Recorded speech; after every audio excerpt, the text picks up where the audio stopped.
In this video, I'm going to talk about Patient Number 9, the new album by Ozzy Osbourne. It's his 13th studio album, released on September 9th, 2022. So 2 years ago, Ozzy Osbourne released Ordinary Man. Now, that was his first album in, I think it was about 10 years. Now, 2 years later, he has another album. Kind of impressive because, like, in the entire, 20-year period, prior to Ordinary Man, I think he only released 4 albums. That's counting that covers album. And I think the reason for this quick turnover was, he's getting old. He's not that great. He's kind of poor in health. And I think he just wants to just do what he loves. He loves writing music, and he knows he doesn't have that much time left. So this album is just really a reflection on mortality in general. So, a couple months ago, he released a single with Jeff Beck that's called Patient Number 9. At first I wasn't completely blown away. I mean, I didn't hate the song, but I thought it was kind of weird. It had this danceable beat, and I did this a short video on YouTube. I talked about it, and I just said that I thought it was okay, but it's the type of song that after I listened to it a few more times, I started to enjoy it a little more. So it did grow on me. It's not bad. It's kind of long. It's a 7-minute single. And it does have Robert Trujillo and Chad Smiths. And on this album, there's going to be a lot of big names that you'll be hearing. But I thought that song was pretty good. After that, he released another single with Tony Iommi called Degradation Rules. Now, this one was very Black Sabbath sounding. I enjoyed that one a lot at first. But then again, after listening to it a few times, I read the lyrics, and it's about porn and masturbation, which is kind of weird because you got these 2 70-year-old guys writing about that topic. I thought that part was strange, but the song itself I thought was very good. Then the third single with Zakk Wylde, it's a power ballad. I thought it was pretty good. Something similar to his, maybe something from the No More Tears album, but it does have that more modern production, similar to what he does on Ordinary Man. Those backing vocals, you hear a little of that echo sound. I thought that was cool, and I like the thick bass part of this song, so that was pretty cool, and I thought it was very well written. So now this new album's out, and I thought it was pretty good.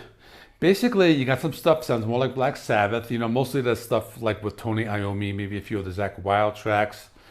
Some of the stuff sounds like that 80s, Ozzy Osbourne, maybe, again, some of the Zakk Wylde stuff. There's a song called One of Those Days. This has Eric Clapton. A little different, just Eric Clapton playing the guitar. It's a little bluesy. You got Immortal with Mike McCready from Pearl Jam. That's a little grungier. And you got this all-star list of musicians. So in addition to the ones I already mentioned, you got Josh Homme from Queens of the Stone Age, Duff McKagan from Guns N' Roses, Chris Chaney from Jane's Addiction, and the late Taylor Hawkins from the Foo Fighters. Besides Nothing Feels Right, Zakk Wylde has a few songs on this album. We got Parasite, Evil Shuffle, and Mr. Darkness. So Parasite is more heavy groove metal, mixed a little bit of that southern rock. It just sounds a little bit like maybe Black Label Society. Ozzy's vocals do make it a little more melodic. Ozzy adds his own special touch to the song. Mr. Darkness is a power ballad. I like the lyrics in this one. Ozzy is kind of writing a letter to Mr. Death. You just feel the emotion in his lyrics. It's just classic Ozzy. It's a ballad. You got those heavy riffs with Zakk Wylde and the heavier parts, and a really cool breakdown. It's very Black Sabbath-y. I guess that's the only way to call it. And the other Zakk Wylde song is called Evil Shuffle. This mixes some of those Sabbath sounds with that southern rock that Zakk Wylde does very well. Kind of alternates between the verses, the heavy riffs, and another really cool breakdown that was featuring those haunting melodies that just Ozzy does very well. There's another song called No Escape Now. This one has Tony Iommi. It's a little different. Now, at first, when you hear Ozzy's vocals, it's going to sound like that same tone that he used with Planet Caravan, back in 1970 on that Paranoid album. It's not a blatant rip-off, I would say, like he did with the 13 album with that song Zeitgeist. It's more like he does it in the beginning of the song and the end of the song, but the rest of the song, just these heavy Black Sabbath style guitar riffs, The song balances like this like heavy and the light parts very well. You got these like nice haunting undertones. This is just one of those hidden gems that it's on the album because it's done in the style of Black Sabbath and it's done very well. So before I mention the song Immortal with Mike McCready, I'll talk a little bit more about that. It stands out. It just has that thick bass guitar, and the riffs reminded me of like that 90s Pearl Jam. Of course it's Mike McCready, so it's gonna sound like that. The lyrics are emotional. Ozzy's talking about kind of like how he's immortal. His physical body is like gonna die one day, but his contribution to the music world, it's gonna go on forever, and we all know that. Another song, this one has Jeff Beck, and the second one with Jeff Beck called 1,000 Shades. A little more laid back, kind of similar to something you would hear on like the Ordinary Man album. I thought it's really good. Jeff Beck does that really like his special style. He gives it a special touch. But at the same time, it sounds like classic Ozzy. And another song called God Only Knows. Nothing to do with that Beach Boys song. But it's a heavy song. It has Dave Navarro, but it's slow, thick guitar riffs, but it has that like special like 90s alternative, like a fuzzy type of sound. And I thought that was another one that stood out.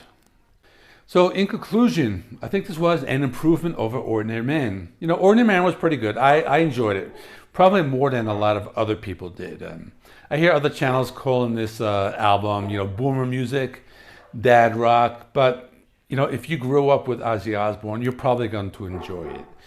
That's basically what this is all about. Maybe they should put like a little sticker on the album saying, for 40 years and up.